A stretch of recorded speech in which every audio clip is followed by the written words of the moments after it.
nga naghimo sa tibuok kalibutan.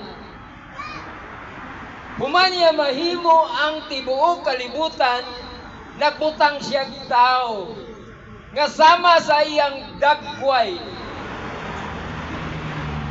nga iyang gihimo, gihulma, ug sa dihang nahulma nagikan sa abog sa yuta, iyang gihatagag kinabuhi. Gipanalinginan sa Dios ang tao, pwede mo mukaon sa tanang mga binuhat nga bunga ng maong nga kahoy. Provision. Kay gihimo ka sa Dios gikan sa material nga butang nga mao ang abog sa yuta. Kabalo siya nga ang imong body system nanginahanglan pud og material nga butang mao nang mingon siya, pwede mo mukaon ana, wa ta ditis pagkaon. Kay gikinahanglan sa imong lawas. Ang Dios nga espiritu, espiritu man siya. Ang Dios espiritu man. John 4:24.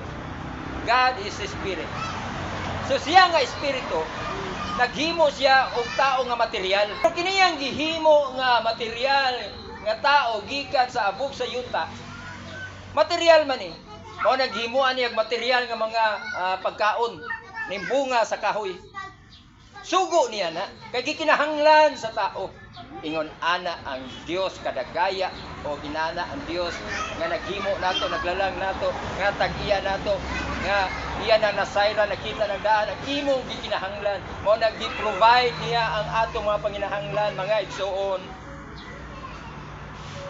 Ayaw gingon nga wa may Ginoo, wa may Dios kay gipasagda na siguro ko kay wa man matagbo ako mga panginahanglan. Gitagbo. Mugay buhi magkakaron.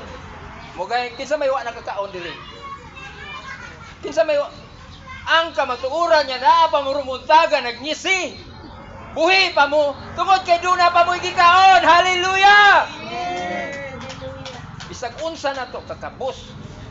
Na ay Dios nga nag-supply, nag-provide sa atong mga panginahanglan adlaw-adlaw. Pwede mo mukaon. Nana atong Dios. He is our Elohim, Yaira. Yaira, Hebrew word meaning Jaira man na, pero Yaira ang original word. Yaira meaning nakakita ang Elohim, God. Mo nang God provides. Nakakita ang Elohim sa imong panginahanglan. Wala pa kahimuas Ginoo, nakakita na siya sa panginahanglan sa tao nga mukaon gyud siya.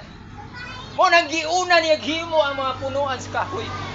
Nga kanang punuan sa kahoy, mamunga gyud ang mga bunga nga dunay nutrients, dunay vitamins, minerals nga gikinahanglan sa lawas sa tao. Tungod kay siya Elohim Yaira. Nakakita siya sa need sa tao. Mao na nga iyang tubagon. Wala pa kag tubag na niya ang imong gikinahanglan. Hallelujah! Wala pa kas kalibutan, gitubag na sa Dios ang imong panginahanglan. Karon na kas kalibutan, maghilak-hilak ka imong sisihon si mayor, imong sisihon na presidente, imong sisihon ang bisan kinsang tao.